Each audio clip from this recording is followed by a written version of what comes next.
失守巴赫穆特，乌克兰将会有何种反攻？泽连斯基再赴前线，势必重组乌克兰海军，局势又会发生何种转变呢？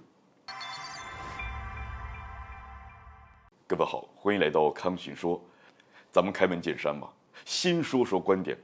俄乌双方必将爆发一场自冲突以来规模最大的交锋。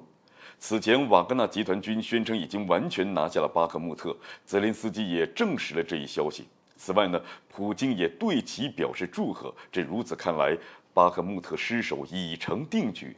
再者，乌克兰的多个弹药库被炸，让泽连斯基不得不停下脚步计划。前阵子这泽连斯基前往欧洲访问，除了获得弹药等一系列的援助之外，还谋划着一件大事。撬开欧洲嘴，让欧洲为其提供 F-16战斗机。当然，结果呢也是不出意外，泽连斯基那是碰了一鼻子的灰啊。马克龙甚至非常明确地告诉泽连斯基，培训飞行员可以，但是提供战机这事儿不行啊。不过呢，泽连斯基做梦都想让西方提供战机，在这件事情上，泽连斯基并不言弃。近段时间，泽连斯基突袭 G7 峰会，最终呢，拜登不得不松口，解除不能给乌克兰提供 F-16战机的限制，甚至还主动地表示可以给乌克兰提供飞行员训练的机会。这对乌军来说，那显然是一个不可多得的好消息啊。当然，这泽连斯基为了稳定军心，让乌军重振旗鼓，再赴前线视察了乌克兰海军陆战队，并且向海军陆战队的队员们授予了国家奖章，一起过节。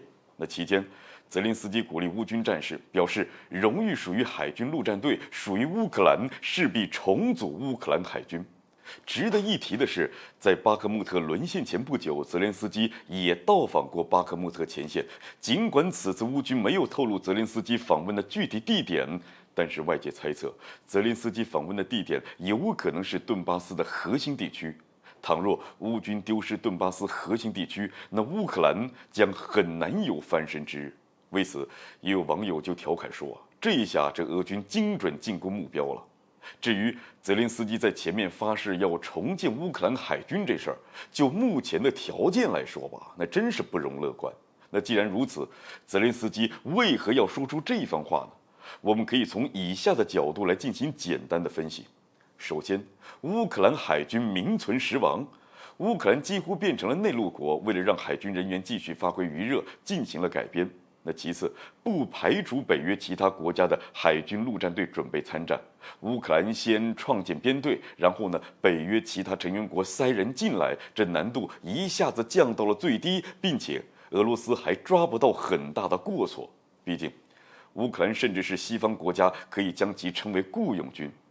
最后呢，泽连斯基在西方国家的承诺之下，建立了乌克兰海军陆战队。这就好比西方国家同意军援乌克兰 F-16战机，在战机到达之前，则承诺会帮助乌克兰训练飞行员。事实上，这海军陆战对俄乌局势的影响，远不如西方援助乌克兰军机的影响大。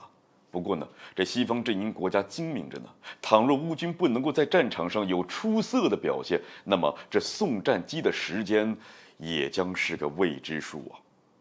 好了，本期节目就进行到这儿，欢迎点赞转发，留下您的精彩评论。